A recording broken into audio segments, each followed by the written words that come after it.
شیخ الحدیث حضرت مولانا محمد ادریس صاحب کو گالیاں دینے والے، ان کو لعن طعن کرنے والے، ان کی کردار کشی کرنے والے اللہ سے ڈریں، رسول سے ڈریں۔ سفید داڑھی سے تو اللہ بھی حیا کرتے ہیں، فرشتے بھی حیا کرتے ہیں۔ نبی کریم صلی اللہ علیہ وسلم نے فرمایا سفید داڑھی والے سے حیا کرو، میں بھی حیا کرتا ہوں۔ او کم بختو، او لعنتیو، تمہیں شرم نہیں آتی کہ اپنے استاد کی جو سفید داڑھی والے ہیں، جن سے تم نے حدیث پڑھی، جن سے تم نے علم حاصل کیا، ان کی کردار کشی کر رہے ہو، ان کو گالیاں دے رہے ہو، ان کو لعن طعن کر رہے ہو۔ نبی کا مقولہ ہے رواء القلب لا یضرم البدن، کہ کتوں کا بھونکنا چودھویں کے چاند کو نقصان نہیں پہنچا سکتا۔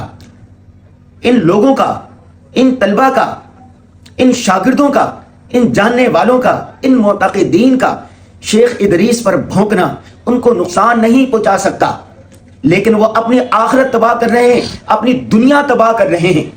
مجھے ایک واقعہ یاد آ رہا ہے، شیخ سعدی شرازی اپنے دوستوں کے ساتھ کہیں جا رہے تھے، چلتے چلتے کسی نے پیچھے سے پتھر مارا، شیخ سعدی چلتے رہے۔ کسی نے گالی دی، شیخ سعدی چلتے رہے۔ کسی نے برا بھلا کہا، شیخ سعدی چلتے رہے۔ ساتھیوں نے کہا کہ یا حضرت کوئی پتھر مار رہا ہے، کوئی گالی دے رہا ہے، کوئی لعن طعن کر رہا ہے، آپ جواب ہی نہیں دے رہے۔ تو شیخ سعدی شرازی نے ایک بڑا زبردست قسم کا جملہ کہا۔ شیخ سعدی نے کہا مجھے پتھر مارنے والے، مجھے گالیاں دینے والے، مجھے لعن طعن کرنے والے یا میرے شاگرد ہوں گے، یا میرے معتقد ہوں گے، یا میرے جاننے والے ہوں گے۔ کسی پرائی کو کیا پڑی ہے کہ وہ مجھے پتھر مارے، مجھے گالیاں دے، مجھے برا بھلا کہے۔ اگر میں ان سب کو جواب دینے لگ جاؤں گا تو اپنی منزل کھو دوں گا۔ تو آج شیخ الحدیث حضرت مولانا شیخ محمد ادریس صاحب کو جو گالیاں دے رہے ہیں، جو ان پر پتھر مار رہے ہیں، جنہوں نے سوشل میڈیا پر طوفان اٹھایا ہوا ہے، جو ان پر لعن طعن کر رہے ہیں، یا وہ شاگرد ہیں، یا وہ جاننے والے ہیں، یا معتقد ہیں۔ میں جب ویڈیو بناتا ہوں کسی پر، ابھی چند دن پہلے میں نے ایک ویڈیو بنائی پاکستان کے سپاہ سالار فیلڈ مارشل سید حافظ عاصم منیر پر، اور ان کی تعریف کی کہ یہ کارنامے ہیں ان کے، اور انہوں نے پاکستان کا نام روشن کر دیا ہے۔ ایک سیاسی جماعت کے کارکنوں نے مجھے اتنی گالیاں دی، اتنی لعن طعن کی۔ بعد میں جب میں نے فیس بک پہ جا کے کمنٹ میں جا کے دیکھا کون ہے، تو وہ میرے اپنے شاگرد تھے جنہوں نے مجھ سے پڑھا تھا۔ ایک دفعہ اسی طرح میں نے ویڈیو بنائی ایک خاص موضوع پر، تو ایک مذہبی سیاسی جماعت کے کارکنوں نے گالیاں دی، اور ایک نے لکھا کہ استاد میں نے آپ سے پڑھا ہے لیکن بہت معذرت کے ساتھ اس موضوع پر میں آپ کی حمایت نہیں کر سکتا۔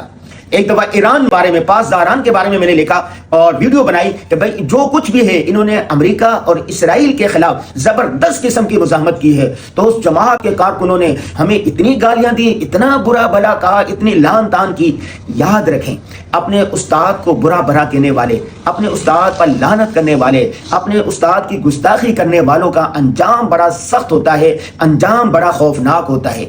آپ جو شیخ الحدیث حضرت مولانا شیخ محمد ادریس صاحب پر جو جامعہ اکوڑا خٹک کے شیخ الحدیث ہیں، جن کے پاس آپ نے کتابیں پڑھی ہیں، ان کا کیا جرم ہے؟ انہوں نے صرف اتنا کہا ہے جنرل عاصم منیر اچھے کام کر رہے ہیں، فیلڈ مارشل نے بہت اچھا کام کیا ہے۔ بھائی مانے یا نہ مانے، آپ مانے یا نہ مانے، دنیا ان کو مان رہی ہے۔ اس وقت پوری دنیا عالم اسلام مسلمان جنرل عاصم منیر کے کردار پر خوش ہے، سوائے ابلیس کے، شیطان کے، اور سوائے ایک مذہبی سیاسی جماعت کے اور ایک لیبرل سیاسی جماعت کے کارکنوں کے، سارے ہی خوش ہیں۔ پاکستان کا ڈنکا چہار دنگے عالم میں بج رہا ہے، امریکہ سے لے کے چائنا تک اور ایران سے لے کے سعودی عرب تک، سارے ہی لوگ، عوام، حکمران، تاجر جنرل عاصم منیر کے گن گا رہے ہیں۔ اندرین حالات اب شیخ الحدیث حضرت مولانا ادریس صاحب نے تعریف کر دی ان کی، تو کون سی قیامت آ گئی ہے؟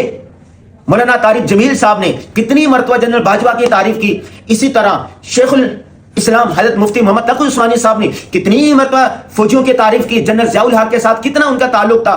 ہزاروں علماء کرام ہیں جو تعریف کرتے رہتے ہیں، جو تعریف کا مستحق ہے، خواہ وہ سیاستدان ہو، خواہ وہ جرنیل ہو، خواہ وہ وکیل ہو، خواہ وہ تاجر ہو، اس کی تعریف کرنی چاہیے، اچھے کاموں پر تعریف کرنی چاہیے۔